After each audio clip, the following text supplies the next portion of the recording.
빗줄기가 고급 펜트하우스의 통유리 창을 세차게 때렸다. 도시의 야경은 흐릿한 수채화처럼 번져나갔고 그 풍경을 등지고선 한유라의 실루엣은 차갑고 단단하게 보였다. 그녀의 손에는 태블릿 PC가 들려 있었고 화면에는 그녀의 남편 강지훈이 회사의 자금을 어떻게 빼돌렸는지에 대한 명확한 증거들이 나열되어 있었다. 모든 것은 그녀가 직접 구축한 보안 시스템을 통해 얻어낸 결과물이었다. 그녀는 이 남자를 위해 모든 것을 바쳤고 그 대가는 배신이었다. 강지훈은 소파에 앉아 와인잔을 흔들고 있었다. 그의 얼굴에는 여전히 오만함이 가득했다. 그는 유라가 자신을 의심하리라고는 꿈에도 생각하지 못했다. 그녀는 언제나 그의 뒤에서 묵묵히 그를 지지해주는 그림자 같은 존재였으니까. 하지만 오늘 그 그림자는 날카로운 칼날이 되어 그의 목을 겨누고 있었다. 유라가 천천히 돌아서며 입을 열었고 그녀의 목소리는 폭풍전야처럼 고요했다. 이 돈들 어디에 썼는지 설명해 줄 수 있어. 여보, 당신이 추진하던 해외 프로젝트는 실체가 없는 유령 회사였더군. 내가 만들어준 길 위에서 당신은 고작 다른 여자를 위해 돈을 빼돌리는 좀도둑에 불과했어. 그녀의 말은 비수처럼 나라가 박혔다. 강지훈의 표정이 순간 굳어졌다. 그는 그녀가 이 정도로 깊이 파고들었을 줄은 몰랐다. 그는 잠시 당황했지만 이내 평정심을 되찾고 비웃음을 지었다. 그는 와인잔을 내려놓고 자리에서 일어났다. 그는 유라에게 다가가 그녀의 어깨를 부드럽게 감싸려 했다. 하지만 유라는 차갑게 그의 손을 피했다. 지훈의 눈빛이 싸늘하게 변했다. 유라야, 오해야. 회사를 위한 불가피한 자금 운용이었어. 당신은 경영의 세부적인 부분까지는 이해하기 힘들 거야. 그냥 날 믿어주면 안 될까? 그의 목소리는 달콤했지만 그 안에는 서늘한 도끼가 숨어 있었다. 유라는 헛웃음을 터뜨렸다. 믿음이라니. 그녀는 자신의 모든 것을 걸고 그를 믿었다. 자신의 천재적인 사업 전략 인맥, 심지어는 자신의 이름까지도 모두 그의 성공을 위해 기꺼이 내어주었다. 그 결과가 고작 이런 것이란 말인가. 그 여자 최서연이지, SJ그룹의 철부지 공주님. 그녀에게 사준 다이아몬드 목걸이 값이 회사 직원들 몇 달치 월급과 맞먹더군. 이게 당신이 말하는 경영이야. 그녀가 최서연의 이름을 언급하자 강지훈의 얼굴에서 모든 위장이 벗겨져 나갔다. 그의 눈에는 경멸과 짜증이 뒤섞여 있었다. 그는 더 이상 연기할 필요를 느끼지 못했다. 알고 있었군. 그래, 서연 씨와 나는 서로 사랑하는 사이다. 너처럼 차갑고 일밖에 모르는 여자에게서는 느낄 수 없는 따뜻함을 그녀에게서 느꼈어. 이쯤에서 깨끗하게 물러나. 위자료는 충분히 챙겨줄 테니. 그의 뻔뻔한 태도에 유라는 할 말을 잃었다. 그녀는 분노보다 더 깊은 허탈감에 휩싸였다.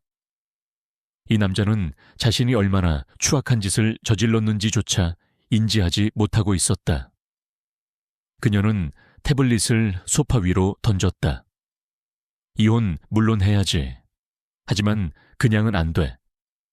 당신은 내가 만든 성에서 왕 노릇을 했으니 이제 그 성이 무너지는 걸 두 눈으로 똑똑히 봐야 할 거야. 당신과 최서연, 그리고 당신들의 더러운 돈까지 전부 사회에 공개할 생각이야. 그녀의 선언은 강지훈에게 사형 선고나 다름없었다. 그의 모든 것은 유라의 능력 위에 세워진 신기루였다. 그것이 사라진다면 그는 아무것도 아니었다. 지훈의 눈에 처음으로 공포가 스쳤다. 하지만 그 공포는 이내 더욱 악랄한 결심으로 바뀌었다. 그는 갑자기 부드러운 목소리로 유라를 달랬다. 미안해, 내가 잠시 이성을 잃었어. 우리 처음 만났던 곳에 가서 다시 얘기하자. 거기서 모든 걸 솔직하게 털어놓고 용서를 빌게. 그가 말한 곳은 도시 외곽의 한적한 해안 절벽이었다. 그들의 사랑이 시작되었다고 믿었던, 그러나 이제는 모든 것이 끝날 장소였다. 유라는 그의 의도를 알아차리지 못했다. 어쩌면 그녀의 마음속 아주 작은 부분에서 마지막 기대를 걸었을지도 모른다. 그녀는 그의 제안을 받아들였다. 폭풍우가 몰아치는 밤, 그들의 차는 어둠을 가르며 절망의 끝을 향해 달렸다. 차 안의 침묵은 숨막힐 듯 무거웠다. 절벽에 도착했을 때 비바람은 더욱 거세졌다. 파도가 절벽 아래 바위에 부딪혀 하얗게 부서지는 소리가 세상을 집어삼킬 듯 울려 퍼졌다. 강지훈은 채서 내려 유라를 이끌었다. 그의 손은 이상할 정도로 차가웠다. 그들은 절벽 끝 안전 울타리 앞에 섰다. 유라가 막 입을 열려는 순간 어둠 속에서 또 다른 인물이 나타났다. 화려한 옷차림의 최서연이었다. 그녀의 얼굴에는 승리자의 미소가 걸려 있었다. 유라는 그제야 모든 것이 함정이었음을 깨달았다. 최서연은 유라에게 다가와 조롱하듯 말했다.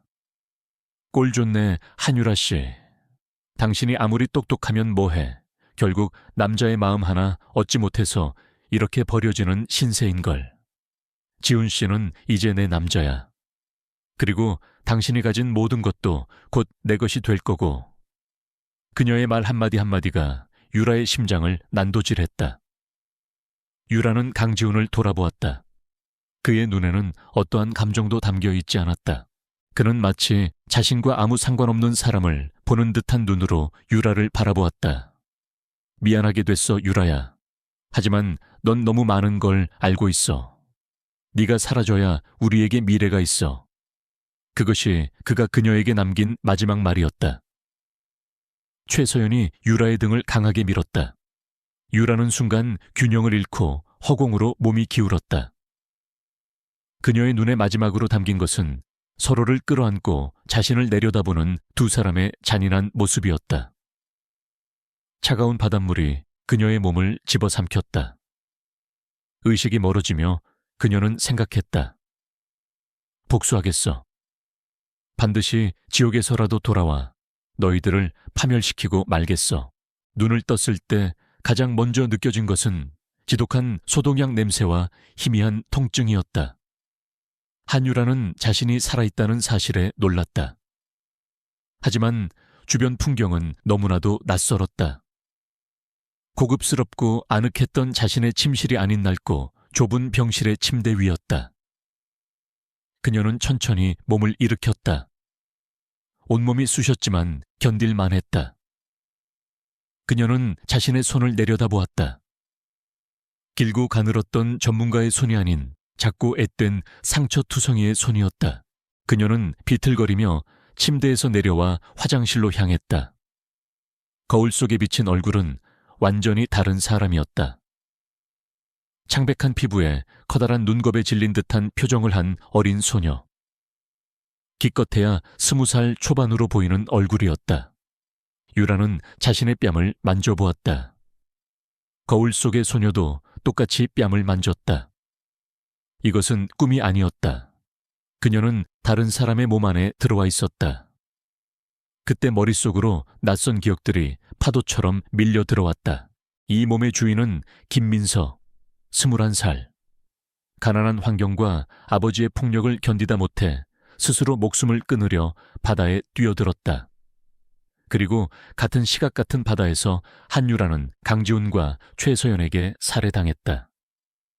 운명의 장난인지 혹은 복수를 향한 그녀의 강한 의지가 기적을 만든 것인지 그녀의 영혼은 죽어가던 김민서의 몸에 깃든 것이었다. 유라는 거울 속 겁에 질린 얼굴을 똑바로 마주보았다.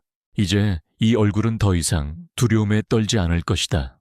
한유라의 차가운 이성과 불타는 복수심이 이 연약한 육체를 지배할 것이었다. 그녀의 눈빛이 순식간에 변했다. 연약하고 순진했던 소녀의 눈빛은 사라지고 모든 것을 꿰뚫어 보는 듯한 깊고 냉철한 전략가의 눈빛이 자리 잡았다. 그녀는 입술을 깨물었다. 피맛이 느껴졌다. 살아있다는 감각이 온몸으로 퍼져나갔다. 며칠 후 퇴원 수속을 밟고 나온 김민서 안이 새로운 삶을 얻은 한유라는 작은 원룸으로 돌아왔다. 그녀는 김민서가 남긴 얼마 안 되는 돈으로 낡은 노트북을 샀다. 그리고 밤을 새워 정보를 수집하기 시작했다. 언론에서는 일제히 유능한 사업가 한유라의 실족사에 대해 떠들어댔다. 강지훈은 카메라 앞에서 슬픔에 잠긴 남편 연기를 완벽하게 해내고 있었다. 최서연의 이름은 어디에도 언급되지 않았다. 그녀는 자신의 장례식 기사를 보면서도 눈 하나 깜빡하지 않았다. 슬픔은 사치였다. 이제 그녀에게 남은 감정은 오직 복수심뿐이었다. 그녀는 강지훈과 최서연의 모든 것을 파고들었다. 그들의 약점, 그들의 욕망, 그리고 그들을 무너뜨릴 수 있는 가장 효과적인 방법. 그러던 중 그녀는 결정적인 정보를 찾아냈다. 최서연이 세상에서 가장 두려워하면서도 꼼짝 못하는 유일한 존재. 바로 그녀의 아버지 SJ그룹의 총수 최진혁 회장이었다. 최진혁. 대한민국 재계를 주무르는 거물. 냉철하고 카리스마 넘치는 인물로 알려져 있지만 몇 년 전 아내와 사별한 후 외롭게 지내고 있다는 소문이 있었다. 최서연은 그런 아버지의 눈에 들어 그의 인정을 받는 것을 평생의 목표로 삼고 있었다. 유라의 입가에 차가운 미소가 번졌다. 목표가 정해졌다. 강지훈과 최서연을 한 번에 무너뜨릴 수 있는 가장 완벽한 방법. 그것은 그들의 머리 위로 올라가는 것이었다. 그녀는 김민서의 이력서를 삭제하고 한유라의 지식을 이용해 새로운 이력서를 만들어냈다. 비록 학력과 경력은 보잘것없었지만 그 안에 담긴 내용은 누구라도 주목할 만한 통찰력으로 가득했다. 그녀는 SJ그룹의 공개 채용이 아닌 최진혁 회장만이 관심을 가질 만한 특정 프로젝트 공모전에 모든 것을 걸기로 했다. 그것은 SJ그룹이 몇 년째 고전하고 있는 해외 신사업 분야였다. 한유라가 살아있을 때 이미 완벽한 성공 전략을 머릿속에 구상해 두었던 바로 그 분야였다. 그녀는 거울 앞에 서서 자신의 새로운 얼굴을 가만히 들여다보았다. 가난하고 연약해 보이는 이 얼굴 뒤에 숨겨진 진실을 누가 상상이나 할 수 있을까?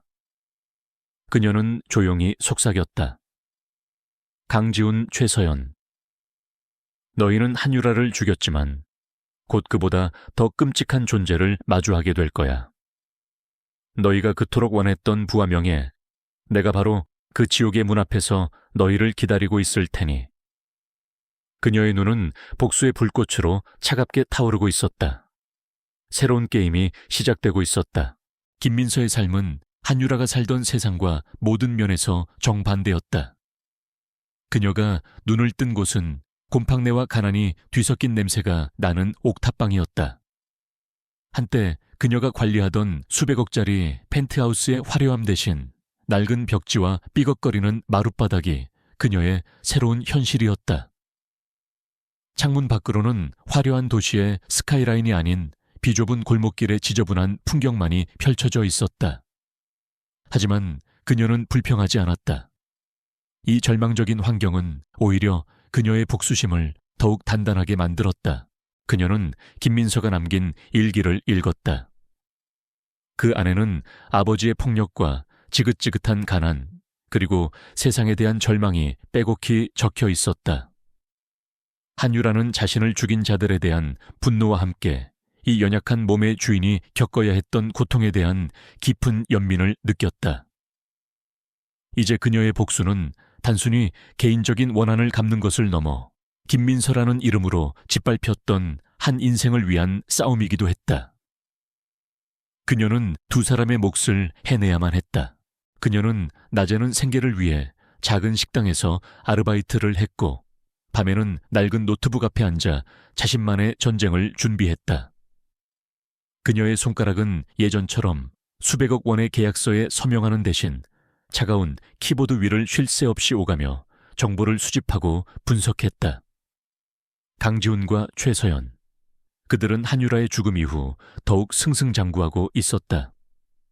언론은 강지훈을 비극을 딛고 일어선 유능한 경영자로 포장했고, 최서연은 그의 곁에서 그림자처럼 그를 보좌하며 사교계의 새로운 여왕으로 떠오르고 있었다. 그녀는 인터넷에 떠도는 그들의 행복한 사진들을 무표정하게 바라보았다. 화려한 파티에서 샴페인 잔을 부딪히고 다정하게 서로를 바라보는 모습들. 보통 사람이라면 심장이 찢어지는 고통을 느꼈겠지만 한유라의 마음은 이미 차가운 얼음장과 같았다. 그녀는 그들의 모든 움직임을 분석했다. 그들이 만나는 사람들 투자하는 사업, 심지어는 즐겨 찾는 레스토랑까지. 모든 정보는 미래에 사용될 무기가 될 것이었다. 조사를 계속하던 중 그녀는 예상했던 결론에 도달했다. 강지훈의 성공 뒤에는 언제나 SJ그룹에 보이지 않는 지원이 있었다. 최서연의 아버지 최진혁 회장의 힘이 없었다면 강지훈은 결코 지금의 자리에 오를 수 없었을 것이다. 직접적으로 강지훈과 최서연을 공격하는 것은 거대한 성벽에 계란을 던지는 것과 같았다. 그들을 무너뜨리기 위해서는 그들이 의지하고 있는 가장 큰 기둥, 바로 최진혁 회장을 먼저 공략해야만 했다. 그 순간부터 그녀의 목표는 명확해졌다. 그녀는 최진혁이라는 남자에 대한 모든 것을 파고들기 시작했다. 그의 경영 스타일, 공식적인 인터뷰 과거 기사들, 심지어는 사소한 개인적인 습관까지도 놓치지 않았다. 그는 냉혹한 승부사였지만 동시에 아내를 잃은 슬픔을 간직한 외로운 남자였다. 특히 그녀의 눈길을 끈 것은 몇 년 전 사별한 그의 아내에 대한 기사들이었다. 그녀는 단순한 재벌가의 사모님이 아니라 남편의 가장 뛰어난 사업 파트너이자 조언자였다고 한다. 유라는 거기서 기회를 보았다. 최진혁은 단순한 아름다움이나 아첨에 흔들릴 남자가 아니었다.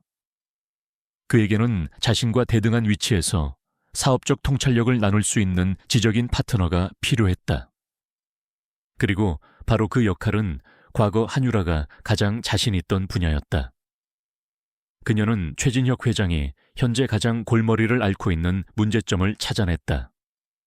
그것은 SJ그룹의 바이오 사업부 유럽 시장 진출 프로젝트였다. 막대한 자금을 쏟아부었지만 몇 년째 지지부진하며 그룹의 골칫거리로 전락한 사업이었다. 공교롭게도 그 프로젝트는 한유라가 살아있을 때 깊이 있게 분석했던 분야였다. 그녀는 이미 그 사업의 실패 원인과 성공을 위한 완벽한 해결책을 머릿속에 가지고 있었다. 이제 남은 것은 그 해결책을 최진혁의 눈앞에 가져다 놓는 것이었다. 그녀는 김민서라는 이름으로 새로운 보고서를 작성하기 시작했다. 그것은 단순한 사업 제안서가 아니었다. 그녀의 모든 지식과 경험, 그리고 미래를 내다보는 통찰력이 담긴 하나의 예술 작품이었다. 보고서의 모든 문장과 단어는 철저하게 계산되었다. 너무 노련해 보이지 않으면서도 누구도 흉내낼 수 없는 천재적인 감각이 묻어나도록 신경 썼다. 평범한 신입사원이 쓴 것처럼 보이지만 그 안에는 수십 년 경력의 베테랑도 감탄할 만한 전략이 담겨 있어야 했다. 이 보고서는 최진혁 회장의 호기심을 자극하고 김민서라는 미지의 인물에 대해 궁금증을 갖게 만들 미끼였다. 그녀는 이 미끼를 던질 완벽한 장소와 시간까지도 계획해 두었다. 그녀는 일반적인 공모전이나 공개 채용으로는 자신의 계획서가 최진혁 회장의 책상까지 도달하기 어렵다는 것을 알고 있었다. 그래서 그녀는 다른 길을 선택했다. 소수의 기업인들만 참석하는 비공개 경제 포럼.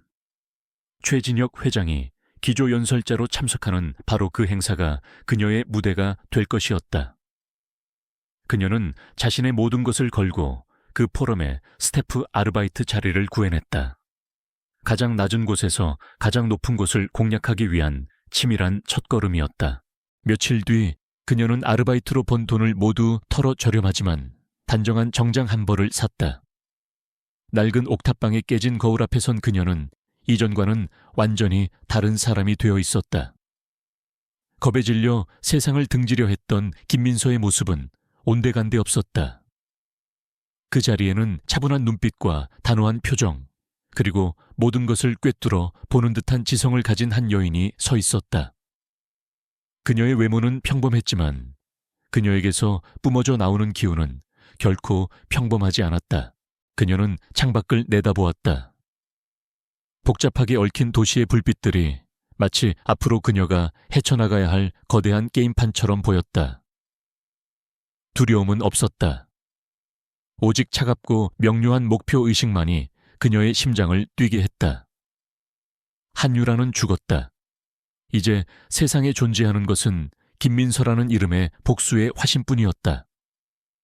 그녀는 조용히 입을 열었다. 기다리고 있어, 최진혁 회장님.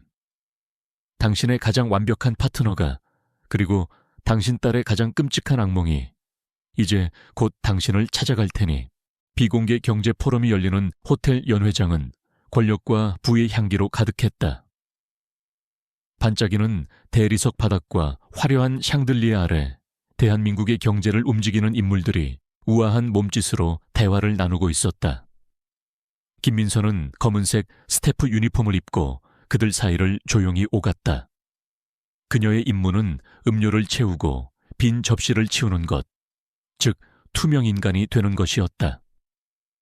이 화려한 세계에서 그녀는 가장 낮은 곳에 속해 있었다. 그녀는 무심한 표정으로 자신의 역할을 수행하면서도 날카로운 눈으로 모든 것을 관찰했다. 사람들의 표정과 관계, 그리고 그들 사이를 흐르는 미묘한 권력의 역학까지. 그러다 그녀의 시선이 한 곳에 멈췄다. 연회장 한가운데서 사람들의 주목을 한 몸에 받고 있는 강지훈과 최서연이었다. 그들은 완벽한 한 쌍처럼 보였다. 강지훈은 자신감 넘치는 미소로 사람들과 악수했고, 최서연은 우아한 드레스를 입고 그의 곁에서 빛나고 있었다. 그 모습을 본 민서의 심장은 차갑게 식었다. 저 자리는 원래 자신의 것이었다. 하지만 이제 그녀는 슬픔이나 분노 같은 감정을 느낄 여유가 없었다. 그들의 행복한 모습은 오히려 그녀의 결심을 더욱 굳건하게 만드는 연료가 될 뿐이었다. 그녀는 시선을 돌려 연회장 입구를 주시했다. 진짜 목표는 아직 나타나지 않았다. 그녀는 초조해하지 않고 완벽한 순간을 기다렸다. 복수는 뜨거운 분노가 아닌 차가운 인내로 완성되는 법이다. 잠시 후 연회장 입구가 소란스러워지며 모든 사람의 시선이 쏠렸다. SJ그룹의 최진혁 회장이 모습을 드러낸 것이다. 그는 수많은 수행원 없이 비서실장 한 명만을 대동한 채 들어섰다. 그의 등장만으로도 연 회장의 공기가 달라졌다. 사람들은 그에게 다가가기 위해 눈에 보이지 않는 경쟁을 벌였다. 최진혁은 노련하게 그들의 인사를 받았지만 그의 눈빛에는 지루함과 피로감이 서려 있었다. 그는 이런 아첨과 가식적인 관계에 익숙하다 못해 염증을 느끼는 듯했다. 민서는 멀리서 그의 모습을 지켜보며 자신의 분석이 틀리지 않았음을 확신했다. 저런 남자에게는 평범한 아첨이나 미인계가 통하지 않는다. 그의 마음을 움직일 수 있는 유일한 것은 그의 허를 찌르는 날카로운 지성뿐이다. 그녀는 조용히 움직여 사람들이 잘 찾지 않는 테라스 쪽으로 향했다. 그녀의 계획에 따르면 최진혁 회장은 복잡한 연회장을 피해 잠시 휴식을 취하러 이곳으로 올 것이었다. 그녀는 그곳에서 완벽한 우연을 가장한 필연을 만들어낼 준비를 했다. 예상대로 잠시 후 최진혁 회장과 그의 비서실장이 테라스로 나왔다. 민서는 근처 테이블을 정리하는 척하며 그들의 대화에 귀를 기울였다. 그들의 대화 주제는 바로 민서가 기다리던 SJ바이오의 유럽 진출 프로젝트였다. 비서실장은 현지 사정이 복잡하다며 변명을 늘어놓았고 최진혁 회장의 목소리에는 실망과 짜증이 섞여 있었다. 결국 또 같은 보고서 아닌가. 현지 시장을 이해하려는 노력은 없고 본사의 지시만 기다리는 무능한 자들만 모아놨어. 바로 그 순간이었다. 민서는 테이블 위에 있던 빈 와인잔들을 일부러 살짝 쳐서 바닥에 떨어뜨렸다. 쨍그랑하는 날카로운 소리에 두 사람의 시선이 그녀에게 향했다. 그녀는 당황한 표정을 지으며 황급히 고개를 숙였다. 죄송합니다. 바로 치우겠습니다.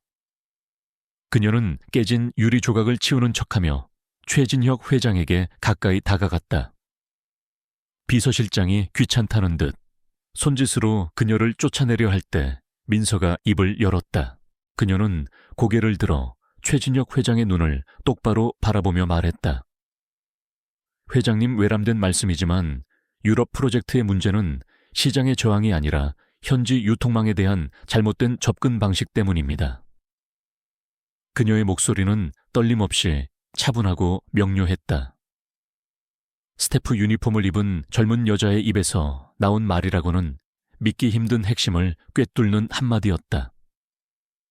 비서실장은 어이없다는 표정을 지었지만 최진혁의 눈빛이 변했다. 그의 지루해 보이던 눈에 날카로운 흥미가 떠올랐다. 그는 비서실장을 손으로 제지하고는 민서에게 물었다. 그게 무슨 소리지? 계속해봐. 기회가 왔다. 민서는 주저하지 않고 지난 며칠간 머릿속으로 수없이 시뮬레이션했던 내용을 쏟아냈다. 현재 SJ 바이오가 접촉하는 유통 채널은 대형 제약사 중심입니다. 하지만 유럽의 바이오 시장은 오히려 소규모 전문 클리닉과 연구소 네트워크가 핵심입니다. 그들은 대기업의 접근 방식을 신뢰하지 않습니다. 규제와 특허 문제를 우회할 수 있는 다른 길이 있습니다. 그녀는 해결책을 전부 말해주지 않았다. 단지 문제의 본질을 정확히 진단하고 다른 가능성이 있음을 암시하기만 했다. 그녀의 설명은 짧았지만 그 안에는 시장에 대한 깊은 이해와 통찰력이 담겨 있었다. 최진혁은 잠시 아무 말 없이 그녀를 바라보았다. 그는 그녀의 낡은 유니폼과 평범한 외모 너머에 숨겨진 비범한 지성을 꿰뚫어 보고 있었다. 이런 인재가 왜 이런 곳에서 접시를 나르고 있는지 의문이 들 정도였다. 그는 잠시 생각에 잠겨 있다가 재킷 안주머니에서 명함 지갑을 꺼냈다. 그리고 자신의 명함 한 장을 그녀에게 건넸다. 그곳에는 그의 이름과 개인 사무실 직통번호만이 간결하게 적혀 있었다. 자네의 분석이 담긴 상세한 보고서를 내일 아침까지 내 메일로 보내. 만약 보고서가 내 마음에 든다면 다시 보게 될 거야. 그의 말은 질문이 아닌 명령이었다. 그는 더 이상 아무 말 없이 비서실장과 함께 테라스를 떠났다. 민서는 홀로 남겨진 테라스에 서서 손에 든 명함을 내려다보았다. 심장이 세차게 뛰고 있었다. 두려움 때문이 아니었다. 거대한 계획의 첫 번째 단추가 완벽하게 꿰어졌다는 희열 때문이었다. 이 작은 종이 한 장이 지옥의 문을 열고 복수의 길로 들어가는 입장권이었다. 그녀의 입가에 희미한 미소가 걸렸다. 이제 게임은 시작되었다. 그녀는 더 이상 과거의 얽매인 한유라도 절망에 빠진 김민서도 아니었다. 그녀는 최진혁이라는 거대한 성벽을 무너뜨릴 트로이의 목마였다. 그날 밤 김민서는 옥탑방의 작은 책상 앞에서 밤을 새웠다. 그녀는 한유라의 모든 기억과 지식을 동원해 보고서를 작성했다. 그것은 단순한 데이터를 나열한 문서가 아니었다. 유럽 바이오 시장의 복잡한 생태계를 한눈에 보여주는 지도이자 SJ그룹을 승리로 이끌 가장 예리한 창이었다. 그녀는 새벽 동이틀 무렵 완성된 파일을 최진혁 회장의 개인 메일로 전송했다. 그리고는 지친 몸을 이끌고 잠시 눈을 붙였다. 복수는 이제 시작일 뿐 체력을 아껴야 했다. 오후가 되어서야 전화가 걸려왔다. 발신자는 SJ그룹 비서실이었다. 기계처럼 차가운 목소리가 그녀에게 회장님이 지금 그녀를 보고 싶어 하신다고 전했다. 민서는 조금도 놀라지 않았다. 그녀는 자신의 보고서가 어떤 파급력을 가질지 정확히 알고 있었다. 그녀는 어제 샀던 단정한 정장으로 갈아입고 거울 앞에 섰다. 거울 속에는 긴장감 대신 차가운 결의에 찬 눈빛을 한 여자가 서 있었다. 그녀는 이제 사자의 굴로 직접 걸어 들어가는 것이었다. SJ그룹의 본사 건물은 하늘을 찌를 듯한 거대한 탑이었다. 로비에 들어서는 순간부터 그녀는 다른 세상에 온 듯한 위압감을 느꼈다. 모든 것이 거대하고 차갑고 완벽하게 정돈되어 있었다. 그녀는 비서의 안내를 받아 최고층에 위치한 회장실로 향했다. 문이 열리자 서울의 정형이 파노라마처럼 펼쳐지는 거대한 사무실이 나타났다. 그리고 그 중심에 도시의 군주처럼 최진혁 회장이 앉아 있었다. 그의 책상 위에는 그녀가 보낸 보고서가 놓여 있었다. 그는 민서에게 앉으라는 말도 없이 보고서의 한 부분을 가리키며 질문을 던지기 시작했다. 그것은 칭찬이나 격려가 아닌 날카로운 검증의 시작이었다. 이 데이터의 출처는 어디지? 자네가 예측한 5년 후 시장 변화의 근거는 뭔가 경쟁사들이 이 전략을 예측하고 방어책을 세운다면 어떻게 대응할 건가? 그의 질문은 쉴 새 없이 이어졌고 하나하나가 그녀의 논리를 무너뜨리기 위한 함정이었다. 하지만 민서는 당황하지 않았다. 그녀는 마치 오랫동안 이 순간을 준비해온 사람처럼 차분하고 논리적으로 모든 질문에 답했다. 그녀의 대답에는 군더더기가 없었고 모든 예측에는 명확한 데이터와 통계가 뒷받침되었다. 그녀는 단순한 정보 분석가를 넘어 전체 판을 읽고 미래를 설계하는 전략가의 모습을 보여주었다. 1시간이 넘는 혹독한 질문 3회가 끝나자 사무실에는 무거운 침묵이 흘렀다. 최진혁은 처음으로 의자 깊숙이 등을 기댔다. 그는 알 수 없는 눈빛으로 민서를 오랫동안 바라보았다. 그는 수많은 인재들을 만나봤지만 이런 경우는 처음이었다. 보잘것없는 경력과 어린 나이. 하지만 그녀의 머릿속에는 수십 년 경력에 노련한 전략가도 따라오기 힘든 깊이와 통찰력이 담겨 있었다. 그는 마침내 입을 열었다. 그의 목소리는 이전보다 한결 부드러워져 있었다. 김민서 씨, 내일부터 내 직속으로 출근하게 유럽 바이오 프로젝트 TF팀의 특별 고문으로 임명하지. 그것은 파격적인 제안이었다. 신입사원이나 다름없는 그녀에게 회장 직속의 권한을 주겠다는 의미였다. 민서는 속으로 승리의 미소를 지었지만 겉으로는 담담하게 고개를 숙였다. 기회를 주셔서 감사합니다, 회장님. 최선을 다하겠습니다. 그녀의 차분한 태도는 최진혁을 더욱 만족시켰다. 그는 능력에 도취되지 않고 자신을 제어할 줄 아는 사람을 높이 평가했다. 이렇게 그녀는 SJ그룹이라는 거대한 성의 심장부로 들어가는 데 성공했다. 그날 이후 민서는 최진혁의 그림자처럼 일했다. 그들은 밤늦게까지 함께 프로젝트를 검토하고 전략을 수정했다. 민서는 단순히 지시를 따르는 수동적인 직원이 아니었다. 그녀는 때로는 최진혁의 의견에 정면으로 반박하며 더 나은 대안을 제시하기도 했다.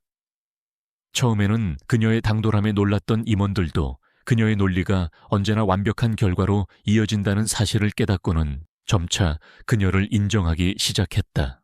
최진혁은 그녀와 함께 일하면서 점점 더 그녀라는 인물에게 빠져들었다. 그녀는 일뿐만 아니라 다른 면에서도 특별했다. 어느 날 밤 중요한 계약이 무산되어 최진혁이 깊은 상실감에 빠져 있을 때였다.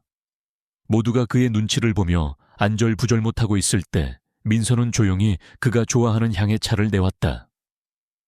그리고는 아무 말 없이 그의 옆에서 자신의 서류를 검토했다. 그녀의 조용한 존재감은 어떤 위로의 말보다 더 큰 힘이 되었다. 그는 문득 그녀에게서 죽은 아내의 모습을 보았다. 그의 아내 역시 그랬다. 언제나 한 발 앞서 그의 마음을 읽고 말이 아닌 행동으로 그를 지지해주던 여자. 그는 자신도 모르게 민서에게 개인적인 이야기를 털어놓기 시작했다. 처음에는 사소한 일상 이야기였지만 점차 자신의 고민과 외로움까지도 그녀와 나누게 되었다. 민서는 언제나 진지한 눈으로 그의 이야기를 들어주었고 현명한 조언을 건넸다. 어느 늦은 밤 전략 회의를 마친 후 최진혁은 사무실 한쪽에 놓인 바둑판을 가리키며 그녀에게 한 수 두기를 청했다. 그것은 또 다른 시험이자 더 깊은 대화를 나누고 싶다는 무언의 신호였다. 민서는 말없이 바둑판 앞에 앉았다. 한유라는 아마추어 수준을 뛰어넘는 바둑 고수였다. 바둑판 위에서 그들의 또 다른 대화가 시작되었다. 그녀의 바둑 스타일은 그녀의 사업 전략과 꼭 닮아 있었다. 차분하게 판을 짜다가도 단 한 번의 예리한 수로 상대의 허를 찌르며 전세를 뒤집었다. 최진혁은 그녀의 수에 감탄하며 나지막이 말했다.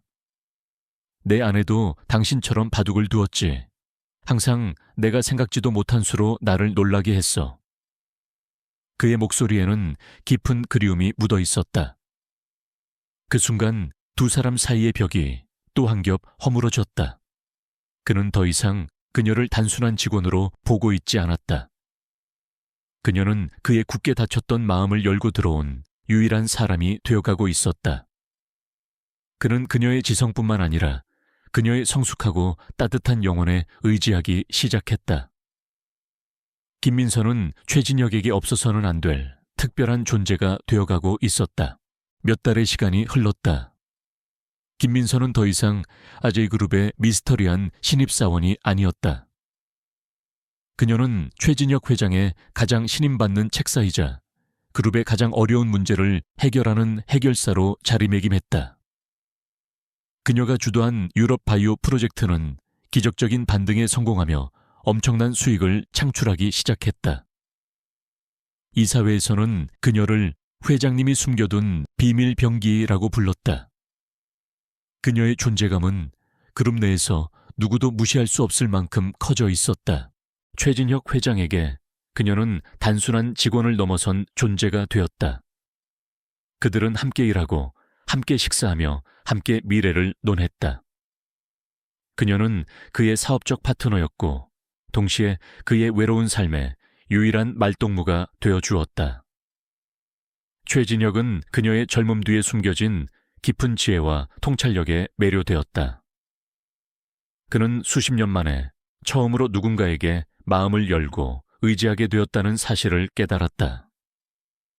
그는 더 이상 그녀가 없는 자신의 삶을 상상할 수 없었다. 결심은 조용하고 갑작스럽게 이루어졌다. 어느 주말 저녁 최진혁은 민서를 자신의 평창동 자택으로 초대했다. 화려한 만찬이 아닌 소박한 가정식이었다. 식사 후 두 사람은 고즈넉한 정원을 함께 산책했다. 달빛이 연못 위로 쏟아져 내리고 있었다. 최진혁은 잠시 걸음을 멈추고 그녀를 돌아보았다. 그의 눈빛은 그 어느 때보다 진지했다. 그는 자신의 죽은 아내에 대한 이야기를 꺼냈다. 아내가 죽고 나서 이 넓은 집은 텅 빈 감옥 같았네. 웃음소리도 따뜻한 온기도 모두 사라졌지.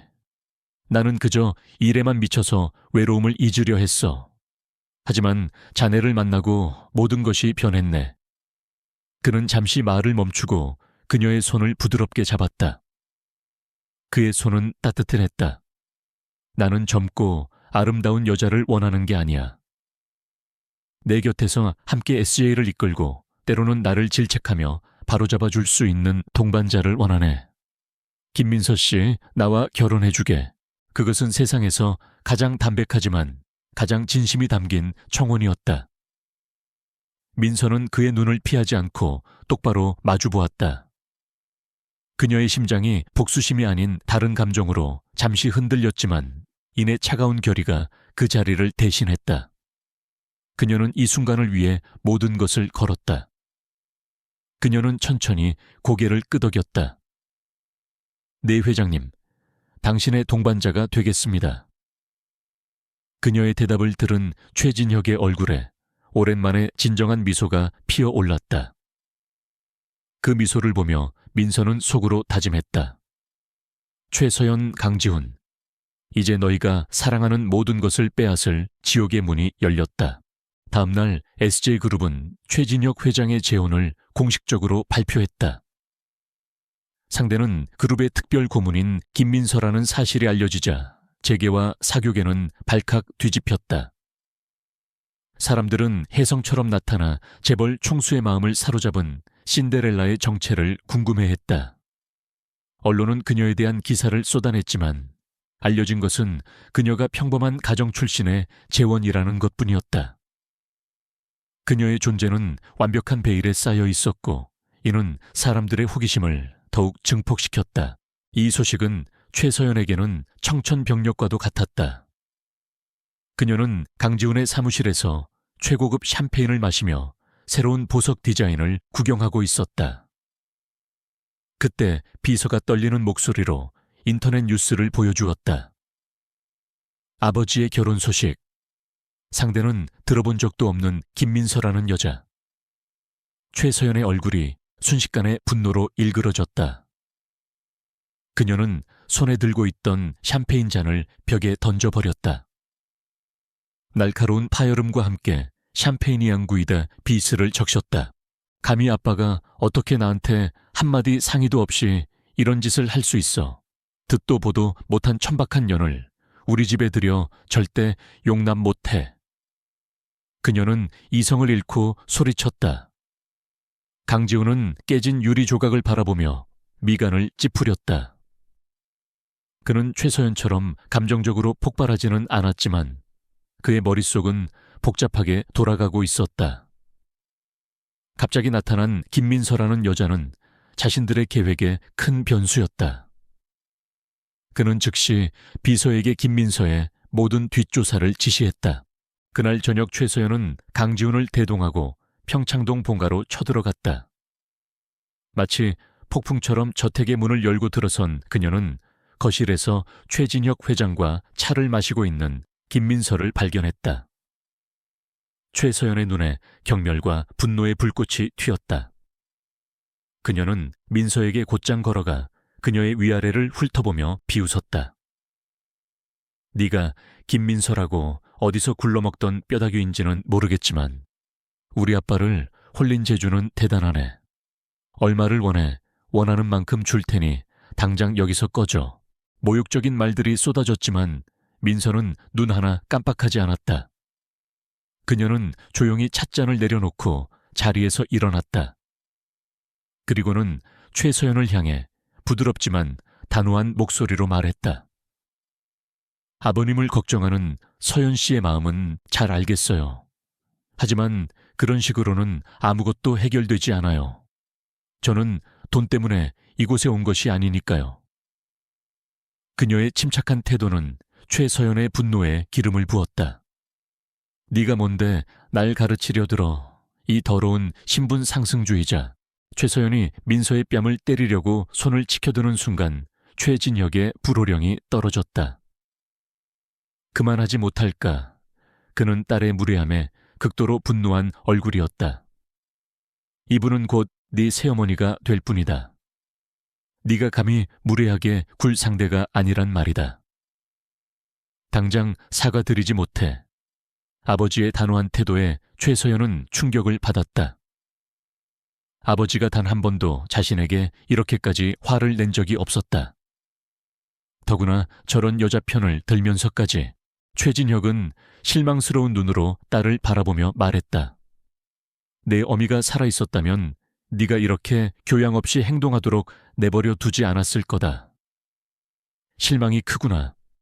이 결혼은 내 결정이니 더 이상 토달지 마라. 그것은 최종 선고였다. 최서연은 굴욕감과 분노로 온몸을 떨었다. 그녀는 김민서를 죽일 듯이 노려보았다. 민서는 그 시선을 피하지 않고 정면으로 마주했다. 그녀의 차가운 눈빛은 이렇게 말하고 있었다. 이것은 시작에 불과해. 앞으로 네가 겪게 될 고통에 비하면. 전쟁의 서막이 올랐다. 최진혁 회장과 김민서의 결혼식은 세간의 예상과 달리 조용하고 소박하게 치러졌다. 최 측근과 가족 몇몇만 참석한 채 두 사람은 평생을 함께할 것을 서약했다. 이 결혼을 통해 김민서는 공식적으로 SJ그룹의 안주인이자 최 씨 가문의 새로운 일원이 되었다. 결혼식이 끝나고 평창동 저택으로 들어서는 순간 그녀는 이곳이 자신의 새로운 전쟁터가 될 것임을 직감했다. 집안의 공기는 차갑고 낯설었으며 보이지 않는 저기가 그녀를 감싸고 있었다. 최진혁은 집안의 모든 사용인들을 불러 모아 민서를 새로운 안주인으로 소개했다. 수십 년간 이 집을 지켜온 사용인들의 눈에는 호기심과 경계심이 뒤섞여 있었다. 특히 선대 안주인에 대한 충성심이 강한 집사장은 노골적으로 그녀를 못마땅하게 여겼다. 민서는 그들의 마음을 얻는 것이 이 집안을 장악하기 위한 첫 번째 과제임을 알고 있었다. 그녀는 권위를 내세우는 대신 겸손하고 정중한 태도로 그들에게 다가갔다. 그녀는 가장 먼저 집안의 모든 사용인들의 이름과 각자의 사정을 외웠다. 그리고 그들의 업무를 존중하며 비효율적인 부분들을 조용히 개선해 나갔다. 최서연처럼 소리를 지르거나 하대하는 대신 따뜻한 말 한마디와 세심한 배려로 그들의 마음을 움직였다. 한 사용인의 아이가 아프다는 소식을 듣고는 아무도 모르게 병원비를 지원해 주기도 했다. 그녀의 진심 어린 행동에 사용인들의 마음은 서서히 녹아내렸고 집사장의 굳은 표정도 점차 부드러워졌다. 물론 최서연은 이 모든 상황을 지켜보고만 있지 않았다. 그녀는 자신의 안방을 차지한 이방인을 몰아내기 위해 유치하고 악랄한 방법들을 동원하기 시작했다. 그녀는 민서가 주관하는 첫 가족 식사 자리에서 일부러 그녀의 출신을 비웃으며 망신을 주려 했다. 새어머니는 이런 고급 와인은 처음 보시나 봐요. 하긴 평생 소주나 마셨을 테니 입맛에 안 맞을 수도 있겠네요. 그녀의 조롱의 분위기는 싸늘해졌다. 하지만 민서는 당황하는 대신 우아하게 와인잔을 들어 향을 음미했다. 그리고는 와인의 생산지와 빈티지, 그리고 이 와인에 얽힌 역사까지 완벽하게 설명해냈다. 그녀의 해박한 지식에 최서연은 물론이고 와인 애호가인 최진혁 회장까지 놀란 표정을 지었다. 민서는 부드럽게 미소 지으며 말했다. 좋은 술은 가격이 아니라 함께하는 사람과 그 안에 담긴 이야기가 결정하는 법이죠. 서연 씨 덕분에 오늘 이 와인의 가치가 더욱 빛나는 것 같네요. 그녀의 현명한 대처에 최서연은 분한 표정을 감추지 못했다. 최서연의 방해 공작은 여기서 그치지 않았다. 그녀는 민서가 주최하는 중요한 자선 파티 전날 몰래 케이터링 업체에 연락해 예약을 취소시켜버렸다.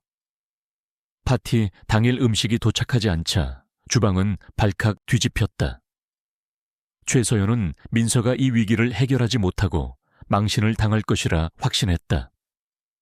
하지만 민서는 침착했다. 그녀는 즉시 몇 군데 전화를 걸었고 30분 만에 최고급 호텔의 셰프팀이 파티장에 도착했다.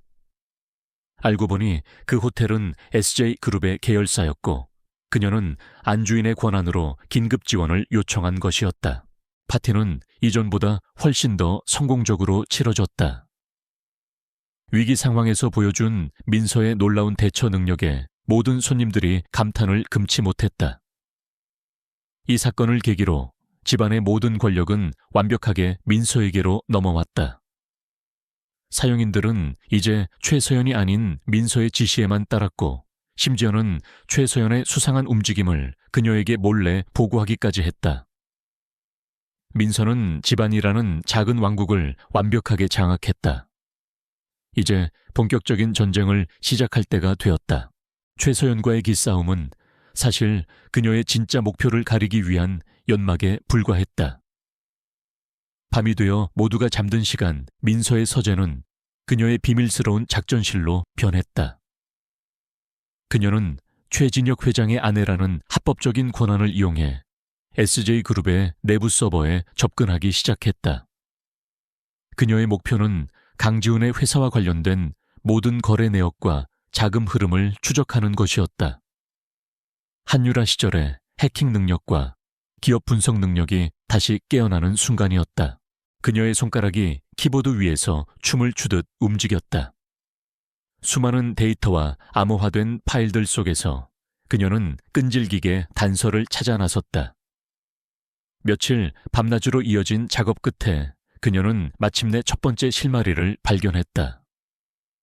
강지훈의 회사가 SJ그룹의 한 자회사와 체결한 원자재 수입 계약서였다. 표면적으로는 아무 문제가 없어 보였지만 그녀의 예리한 눈은 그 안에 숨겨진 작은 불일치를 포착했다. 대금이 지급된 곳이 실제 원자재 업체가 아닌 조세 회피처에 등록된 유령 회사였던 것이다. 민서는 심장이 빠르게 뛰는 것을 느꼈다. 그녀는 유령 회사의 자금 흐름을 역으로 추적하기 시작했다. 복잡한 돈 세탁 과정을 거친 자금의 최종 목적지는 강지훈의 개인 비자금 계좌였다. 그리고 이 모든 비정상적인 거래를 최종 승인한 사람의 서명이 선명하게 남아있었다. 총괄이사 최서연. 그녀는 자신의 아버지를 속이고 회사의 돈을 빼돌려 자신의 연인에게 상납하고 있었던 것이다. 민서는 모든 증거 자료를 암호화하여 별도의 저장 장치에 백업했다. 이것은 살인 혐의를 입증할 직접적인 증거는 아니었다. 하지만 이것은 강지훈과 최서연이라는 거대한 성벽을 무너뜨릴 첫 번째 균열이었다. 그녀는 모니터에 떠있는 두 사람의 범죄 기록을 보며 차갑게 미소 지었다. 너희들의 완벽한 세상은 이제 끝났어. 내가 하나씩 아주 천천히 모든 것을 무너뜨려 줄게. 그녀의 복수는 이제 막 봉회돼 오르고 있었다. 김민서는 자신이 발견한 횡령 증거를 곧바로 터뜨리지 않았다. 그것은 결정적인 순간을 위해 아껴둬야 할 비장의 카드였다. 지금 그녀에게 필요한 것은 그들의 완벽한 범죄의 연합에 균열을 만드는 것이었다. 서로를 향한 굳건한 믿음을 의심과 불신으로 바꾸는 것. 이를 위해 그녀는 그들이 가장 중요하게 생각하는 것, 바로 돈과 명예를 흔들기로 결심했다.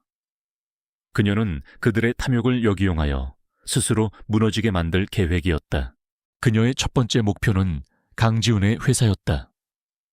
한유라였을 때 그녀가 직접 세워준 그 회사는 사실상 SJ그룹의 하청 계약에 절대적으로 의존하고 있는 허약한 구조를 가지고 있었다.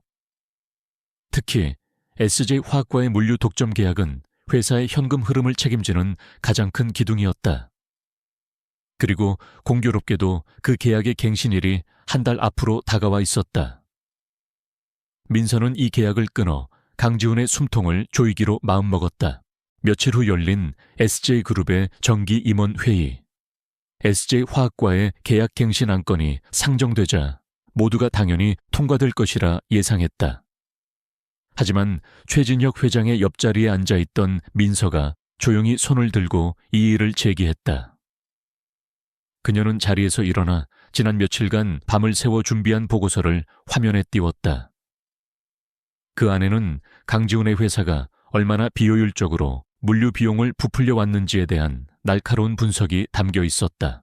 그녀는 차분한 목소리로 대안을 제시했다.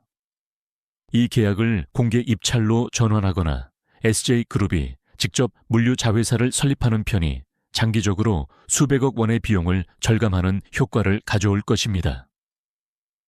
기존의 방식을 고수하는 것은 회사의 이익에 반하는 일입니다.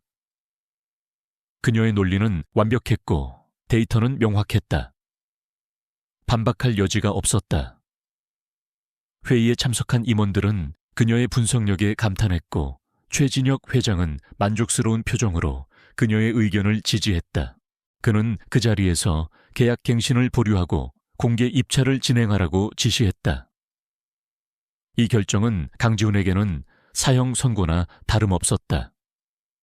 SJ그룹의 지원이 끊긴다는 소문이 퍼지자마자 은행들은 대출금 회수에 나섰고 주가는 폭락하기 시작했다. 강지훈은 순식간에 파산 위기에 내몰렸다.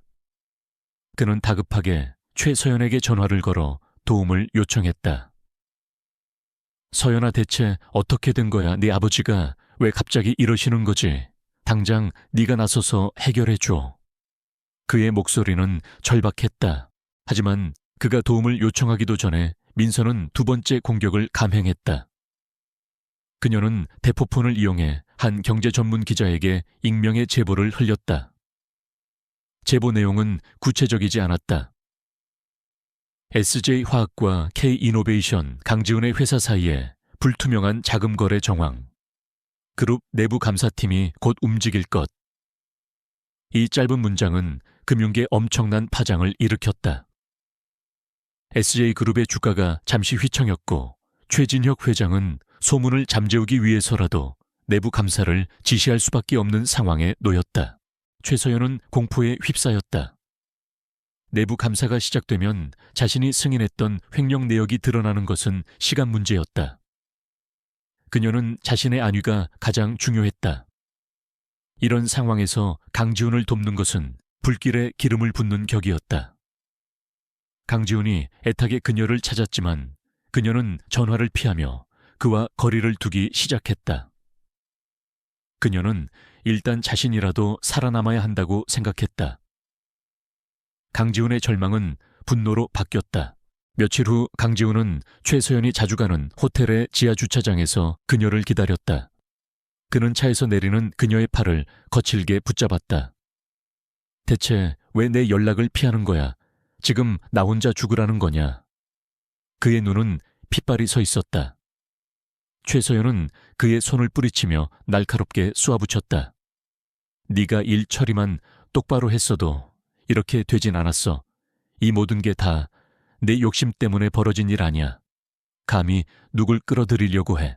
그들의 사랑은 위기 앞에서 너무나도 쉽게 부서졌다. 서로에게 책임을 떠넘기며 추악한 본성을 드러냈다. 뭐 내 욕심 그 돈으로 산 명품백이랑 보석들은 다 어디 갔지? 너도 공범이야. 최서연, 닥쳐. 너 같은 거랑 엮이지만 않았어도 내 인생에 오점은 없었어. 그들의 다툼은 격해졌고 한때 서로를 뜨겁게 사랑한다고 속삭였던 입에서는 저주와 비난만이 쏟아져 나왔다. 그들의 완벽했던 연합에 깊고 추한 균열이 생겨나고 있었다. 이 모든 상황은 민서의 귀에 고스란히 들어오고 있었다. 그녀가 매수한 최서연의 운전기사가 모든 대화 내용을 녹음해서 보내온 것이다. 민서는 자신의 저택거실 우아한 찻잔을 든 차에 그들의 추악한 다툼을 들었다. 창밖의 정원은 평화롭기 그지없었지만 그 평화 너머에서는 그녀가 설계한 지옥이 펼쳐지고 있었다. 그녀의 입가에 차가운 미소가 떠올랐다. 이제 서로를 믿지 못하게 된 그들은 더 큰 실수를 저지를 것이고 더 깊은 함정으로 스스로 걸어 들어올 것이다. 강지훈은 코너에 몰린 쥐와 같았다. SJ그룹의 계약이 끊기자 그의 회사는 하루가 다르게 무너져 내렸다. 투자자들은 등을 돌렸고 직원들은 썰물처럼 빠져나갔다. 그는 마지막 희망을 걸고 최서연에게 연락했지만 그녀는 이제 그를 완벽하게 외면했다. 설상가상으로 그녀는 그들의 비밀 비자금 계좌에서 자신의 지분을 모두 빼내고 그를 차단해버렸다. 배신감과 절망감에 휩싸인 강지훈의 이성은 마비되었다. 그는 이대로 혼자 죽을 수 없다고 생각했다. 만약 자신이 무너진다면 최서연도 함께 지옥으로 끌고 가야 했다. 한편 김민서는 자신의 서재에서 마지막 퍼즐 조각을 맞추고 있었다. 강지훈과 최서연의 횡령 증거만으로는 완벽한 복수라고 할 수 없었다. 그녀는 그들을 살인죄로 법정에 세워야만 했다. 그녀는 한유라로서의 마지막 날들을 필사적으로 떠올렸다. 남편의 외도를 의심하기 시작했을 무렵 그녀는 만일의 사태에 대비해 무언가를 준비해 두었다. 그것은 강지훈이 선물했던 다이아몬드 브로치였다. 그녀는 그 안에 세상에서 가장 작은 녹음 장치를 비밀리에 설치해 두었다. 그 녹음기는 특정 음성 주파수에만 반응하여 작동했고 녹음된 내용은 암호화되어 그녀만이 아는 클라우드 서버로 자동 전송되는 시스템이었다. 문제는 그 서버에 접속하는 것이었다. 그녀는 수십 개의 위장 신분과 몇 겹의 방화벽으로 서버를 보호해 두었다. 비밀번호는 그녀와 강지훈만이 아는 추억들과 관련된 질문들로 이루어져 있었다. 그녀는 고통스러운 기억들을 하나씩 헤쳐나가며 마치 자신의 무덤을 파헤치는 심정으로 질문에 답하기 시작했다. 그가 처음으로 당신에게 사랑을 고백했던 장소는, 결혼기념일에 그가 약속을 어기고 만나러 갔던 사람은, 질문에 답할 때마다 잊고 싶었던 배신의 순간들이 되살아나 그녀의 심장을 찔렀다. 몇 시간의 사투 끝에 마침내 서버의 마지막 방화벽이 해제되었다. 서버 안에는 단 하나의 파일만이 존재했다. 그녀가 죽던 그날 밤의 날짜가 찍힌 음성 파일이었다. 그녀는 떨리는 손으로 파일을 클릭했다. 스피커에서 거친 비바람 소리와 파도 소리가 흘러나왔다. 그리고 곧이어 그날의 끔찍한 대화가 생생하게 재생되었다. 미안하게 됐어, 유라야. 하지만 넌 너무 많은 걸 알고 있어. 강지훈의 차가운 목소리. 꼴 좋네, 한유라 씨. 당신이 아무리 똑똑하면 뭐해. 최서연의 조롱 섞인 웃음소리. 그리고 절벽 아래로 떨어지며 지르던 자신의 마지막 비명까지. 민서는 눈을 감았다. 슬픔 때문이 아니었다. 심장을 얼어붙게 만드는 차가운 분노가 온몸을 지배했다.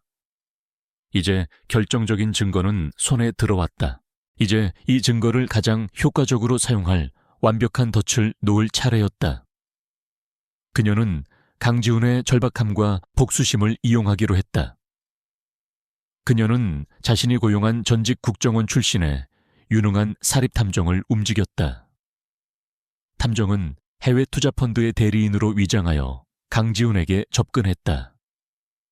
그는 강지훈의 회사를 부채와 함께 인수하는 대신 그가 가진 SJ그룹의 비리 정보, 특히 최서연과 관련된 모든 것을 넘기라는 파격적인 제안을 했다. 강지훈에게 이것은 마지막 동아줄이자 복수의 기회였다. 그는 망설임 없이 제안을 받아들였다.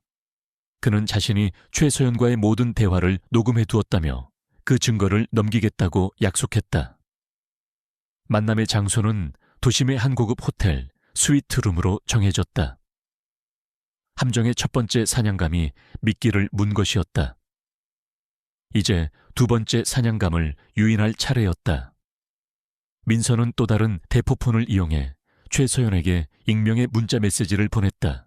강지훈이 오늘 밤 8시 블루문 호텔 엘리시안 스위트에서 당신을 팔아넘길 준비를 하고 있다. 그가 모든 것을 녹음한 파일을 가지고 있다고 한다. 녹음 파일이라는 단어는 최서연의 공포심을 극대화하기 위해 민서가 심어놓은 거짓 정보였다. 하지만 이미 강지훈을 의심하고 있던 최서연에게 그 메시지는 사실처럼 들렸다. 그녀는 강지훈이 자신을 배신하고 혼자 살아남으려 한다고 확신했다. 그녀는 이성을 잃고 약속 장소로 향했다. 그를 막아야 했다.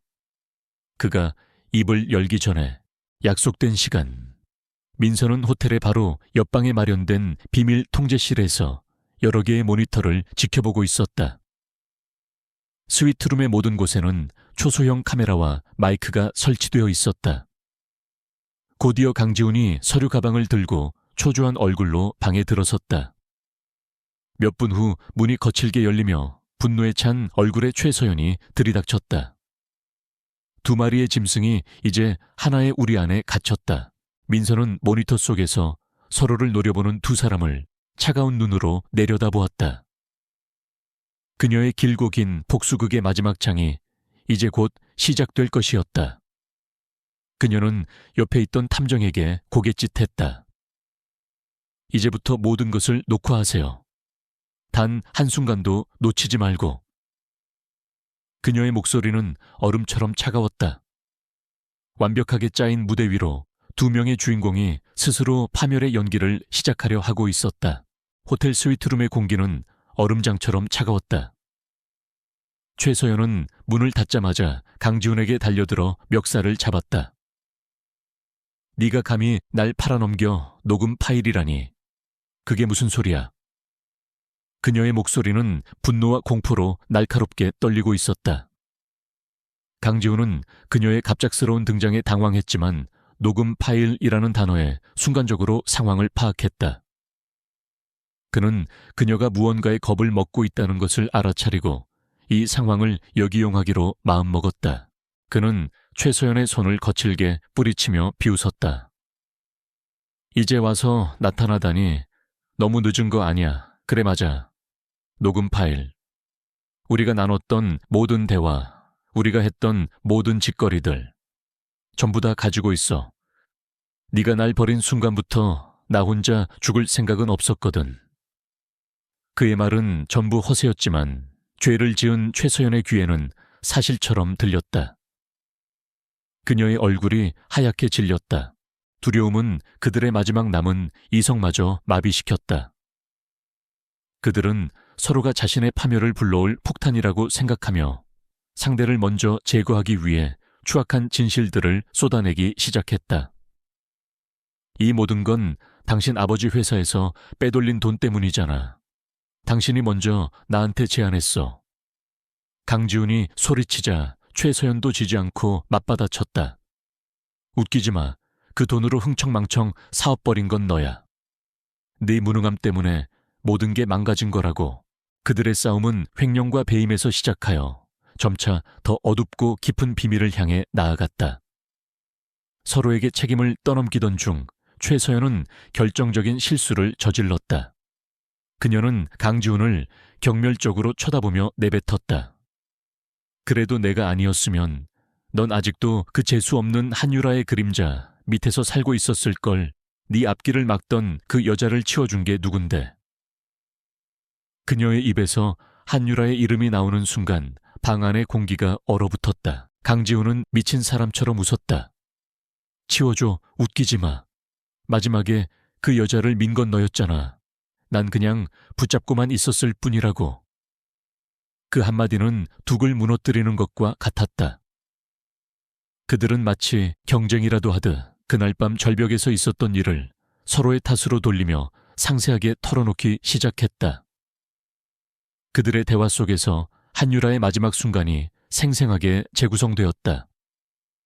어떻게 그녀를 절벽으로 유인했는지, 어떤 말로 그녀를 절망에 빠뜨렸는지, 그리고 누가 그녀를 차가운 바다로 밀어 넣었는지, 그들은 자신들이 얼마나 끔찍한 범죄를 저질렀는지조차 잊은 채 오직 상대를 비난하는 데에만 혈안이 되어 있었다. 바로 그 순간 스위트룸의 문이 소리 없이 열렸다. 방 안으로 들어온 것은 그들이 기다리던 투자자가 아니었다. 민서가 고용한 사립탐정과 그의 뒤를 따르는 몇 명의 형사들이었다. 강지훈과 최서연의 입이 딱 벌어졌다. 그들은 눈앞의 광경을 믿을 수 없다는 듯 얼어붙은 채 서 있었다. 탐정은 그들을 향해 차갑게 미소 지으며 말했다. 두 분의 열정적인 대화 잘 들었습니다. 모든 내용은 저희와 그리고 여기 계신 형사님들의 좋은 증거 자료가 될 겁니다. 그제야 두 사람은 이 모든 것이 정교하게 짜인 함정이었음을 깨달았다. 방 안곳곳에 숨겨진 카메라 렌즈들이 그들의 절망적인 얼굴을 비추고 있었다. 형사들이 다가와 그들의 손에 차가운 수갑을 채웠다. 그들의 완벽했던 세상이 한순간에 무너져 내리는 순간이었다. 같은 시각 최진혁 회장은 자신의 서재에서 민서를 기다리고 있었다. 그녀가 아주 중요하고 개인적으로 보여줄 것이 있다고 연락해 왔기 때문이었다. 잠시 후 민서가 굳은 얼굴로 서재에 들어왔다. 그녀는 아무 말 없이 태블릿 PC 하나를 그의 책상 위에 올려놓았다. 그리고는 영상을 재생시켰다. 화면 속에는 조금 전 호텔 스위트룸에서 벌어졌던 모든 상황이 고스란히 담겨 있었다. 최진혁은 처음에는 무표정하게 영상을 지켜보았다. 자신의 딸과 강지훈이 회사 돈을 횡령했다는 사실에 그의 얼굴이 분노로 굳어졌다. 하지만 영상 속 그들의 대화가 한유라라는 이름으로 넘어가는 순간 그의 표정이 의아함으로 변했다. 그리고 잠시 후 자신의 딸의 입에서 한 인간을 어떻게 죽였는지에 대한 끔찍한 고백이 흘러나왔을 때 최진혁의 세상은 무너져 내렸다. 그의 얼굴에서 핏기가 사라지고 손이 가늘게 떨리기 시작했다. 강철 같던 그의 눈이 공포와 충격, 그리고 참을 수 없는 고통으로 흔들렸다. 그가 평생을 바쳐 지키고 사랑했던 외동딸이 사실은 사람의 탈을 쓴 악마였다는 진실. 그 진실은 날카로운 비수가 되어 그의 심장을 관통했다. 태블릿에서 흘러나오는 딸의 조롱 섞인 웃음소리는 그의 영혼을 갈기갈기 찢어놓았다. 영상이 끝나고 서재에는 숨막히는 침묵만이 흘렀다. 최진혁은 천천히 고개를 들었다. 그의 눈은 완전히 초점을 잃은 상태였다. 그는 텅 빈 눈으로 맞은편에 서 있는 민서를 바라보았다. 그는 이제 그녀의 눈 속에 숨겨져 있던 깊은 슬픔과 차가운 분노의 정체를 어렴풋이 알 것 같았다. 그는 거의 들리지 않는 목소리로 힘겹게 입을 열었다. 당신, 대체 누구지? 민서는 그의 무너진 눈을 똑바로 마주보았다. 그녀는 더 이상 김민서라는 연약한 가면을 쓰고 있지 않았다. 그녀의 눈빛 표정, 그리고 온몸에서 뿜어져 나오는 기운은 모두 한유라의 것이었다. 그녀는 차분하지만 그 어떤 말보다도 무거운 목소리로 대답했다. 제 이름은 한유라였습니다. 그 한마디는 천둥처럼 최진혁의 귓가에 내리꽂혔다. 모든 진실이 밝혀지는 순간이었다.